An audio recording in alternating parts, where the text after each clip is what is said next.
ఇచ్చిన తీర్పు, అరాచకానికి వ్యతిరేకంగా ఇచ్చిన తీర్పు, లతారెడ్డి గారి విజయం, జగన్మోహన్ రెడ్డి గారి ఓటమి ఇక ఇది ప్రజలు రాష్ట్ర వ్యాప్తంగా ప్రజలు అరాచకం చేస్తే ప్రజలకు ఓటిస్తే ప్రజలు ఏ విధంగా తీర్పు చెప్తారనే దానికి రాష్ట్ర వ్యాప్తంగా ఈ పులివెందల ఎన్నిక ఒక చర్చనీయాంశం కావాలా. భవిష్యత్తులో దేశవ్యాప్తంగా కూడా అన్నగదొక్కి పడిన ప్రజలను అవకాశం ఇస్తే ఏ విధంగా స్పందిస్తారో దేశమంతా కూడా ఒక చర్చనీయాంశం కావాలి. చూసాం శ్రీనివాస్ రెడ్డి కూడా మాటల్లో చూసాము, పులివెందుల విజయంపై అని మాటలు కూడా చూసాము. ఇంకా కొంతమంది టీడీపీ నేతలు వస్తున్నారు ఇక్కడికి, ఇప్పుడే చాలా హ్యాపీగా ఉన్నారు. లతారెడ్డి ఇప్పుడు లోపల ఉన్నారు, జస్ట్ కేంద్రంలో ఉన్నారు, మరి కాసేపట్లో బయటికి కూడా వస్తారు. ఈ నేపథ్యంలో దాదాపుగా ఇక్కడ చేరుకుంటారు. భారీగా పులివెందులు అంటే ఏందో ఈరోజు ఒక చరిత్ర పుటల్లోకి ఎక్కాలనేది టీడీపీ నేతలు ప్రతి ఒక్కరూ చెప్పడం అంటే తయారీ. సో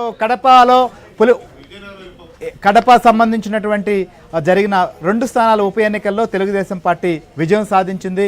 సో పులివెందుల్లో 6,000 ఓట్లకు పై చిలుకుతో విజయం సాధించిన పరిస్థితి మనం చూసాం. మొత్తం 6,735 ఓట్లు తెలుగుదేశం పార్టీ అభ్యర్థికి కూడా వస్తే 683 ఓట్లు మాత్రమే వైసీపీ అభ్యర్థికి రావడం జరిగింది. మనం చూస్తున్నాం స్క్రీన్ పైన తెలుగుదేశం పార్టీ నాయకులు అక్కడ సంబరాలు చేసుకుంటున్నటువంటి పరిస్థితి.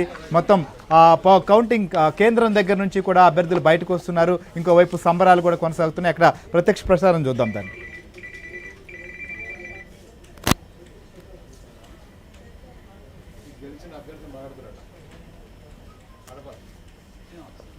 రైట్, కౌంటింగ్ కేంద్రం నుంచి లతారెడ్డి కూడా జడ్పీటీసీగా విజయం సాధించిన తర్వాత ప్రస్తుతం